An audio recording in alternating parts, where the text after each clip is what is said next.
काँग्रेसनं या देशामध्ये IIT, IIM, एम्स उभे केले असा दावा संजय राऊत करतात. पण संजय राऊत काँग्रेसच्या 60 वर्षाच्या काळामध्ये जेवढे IIT, एम्स किंवा अत्याधुनिक संस्था होत्या त्याच्या 3 पट जास्त संस्था गेल्या 12 वर्षात पंतप्रधान नरेंद्र मोदीजींनी केल्या.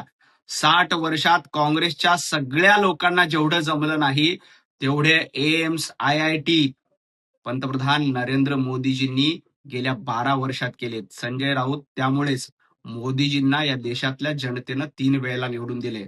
तुमच्या खासदार निधीतून एक कवडी देखील खर्च केली का एकदा महाराष्ट्राला सांगा. 25 वर्ष तुम्ही राज्यसभेचे खासदार आहेत.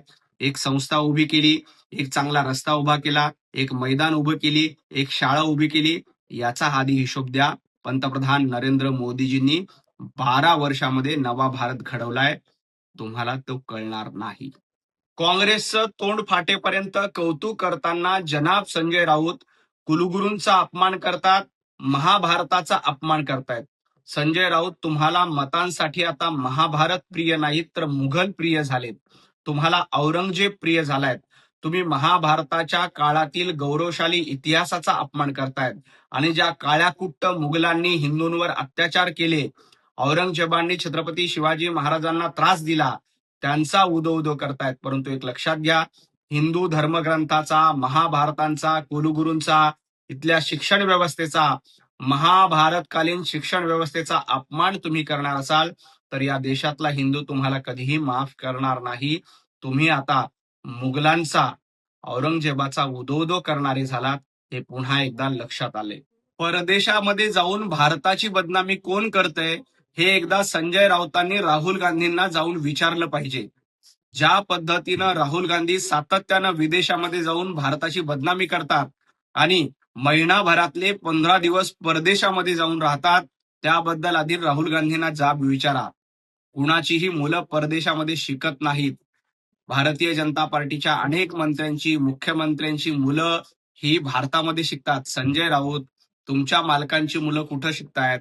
राहुल गांधी परदेशामध्ये जाऊन भारताची बदनामी का करतात याचा जाब एकदा काँग्रेसला आणि राहुल गांधींना विचारा आणि मग भारतीय जनता पार्टीच्या नेत्यांबद्दल प्रश्न विचारा. परीक्षेसाठी कडक कायदा करण्याची भूमिका मोदी सरकारनं घेतल्यानंतर संजय राऊतांच्या मात्र पोटामध्ये दुखतंय. ते म्हणतायत की कायद्याचा काय उपयोग होईल. संजय राऊत, तुम्हाला कायदा चालणार नाही, कारण तुम्हाला कायद्यानं चालायचं नाही. या देशामध्ये अराजकता निर्माण झाली पाहिजे, तरुणांची माथी भडकून हा देश पेटवला पाहिजे, एवढाच हेतू तुमचा आहे. त्यामुळं असा कायदा आल्यानंतर तरुणाई त्यांचं स्वागत करेल हे तुम्हाला नकोय. परंतु एक लक्षात घ्या, पंतप्रधान नरेंद्र मोदीजींच्या पाठीशी संपूर्ण देश उभा आहे आणि परीक्षेतल्या घोटाळ्याला रोखण्यासाठी हा कायदा आल्यानंतर तरुणाई आणि जेनझी देखील त्याचं स्वागत करेल.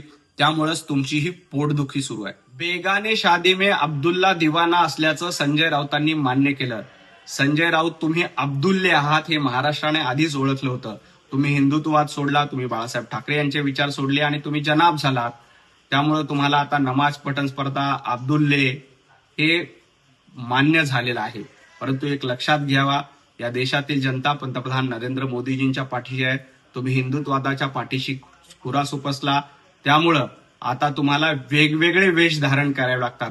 कधी झुरळाचा वेश धारण करतायत, कधी हिरवा वेश धारण करतायत किंवा कधी काँग्रेसच्या वळचणीला जाऊन काँग्रेसचं पांघरून आपल्या अंगावर पांघरतायत. परंतु या देशातल्या आणि महाराष्ट्रातल्या जनतेनं तुमची नौटंकी पूर्ण ओळखली. तुम्ही झुरळाचा वेश घ्या, काँग्रेसचा वेश घ्या, नाही तर हिरवा वेश धारण करा.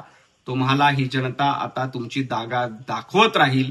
तुम्हाला कधीही या देशातील जनता संधी देणार नाही, कारण तुम्ही अब्दुल्ले असल्याचं मान्य केले. संजय राऊत स्वतः मनकवडे असल्याचा दावा करतायत, पण संजय राऊत, तुम्ही कवडीमोल आहात, तुम्ही मनकवडे नाहीत.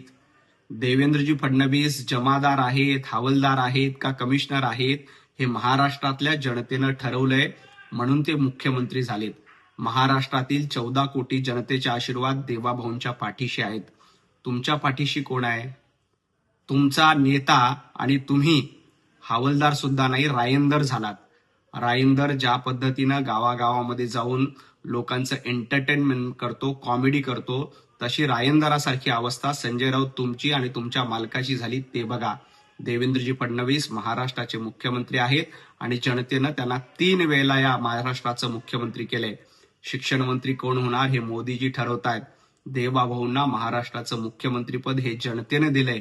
तुमच्या मनात काहीही इच्छा असली तरी तुम्ही मनकवडे नाहीत तर कवडी मोल आहात. मोदीजींच्या धोत्राची चिंता संजय राऊत तुम्ही करू नका. तुमची चड्डी सुटलीये ती सांभाळा. आधे उधर जाओ आधे इधर जाओ ही डायलॉगबाजी कोणी केली आहे? तुम्ही आणि तुमचे नेते आसरानी सारखी डायलॉगबाजी करताय. मला नाही घाबरू आणि मी कशाला घाबरू हा डायलॉग महाराष्ट्र विसरलेला नाही. त्यामुळं मोदीजींचे डायलॉग, मोदीजींचं काम हा देशातल्या जनतेला माहिती आहे. परंतु तुमचं कर्तृत्व काय? घरामध्ये बसायचं, भांडूपच्या गाढव नाक्यावर बसायचं, एवढंच तुमचं कर्तृत्व आहे. त्यामुळं आपली चड्डी सुटली त्याकडे बघा. जेनझी पंतप्रधान नरेंद्र मोदीजींच्या पाठीशी आहे आणि राहणार. एबीपी माझा, उघडा डोळे बघा नीट.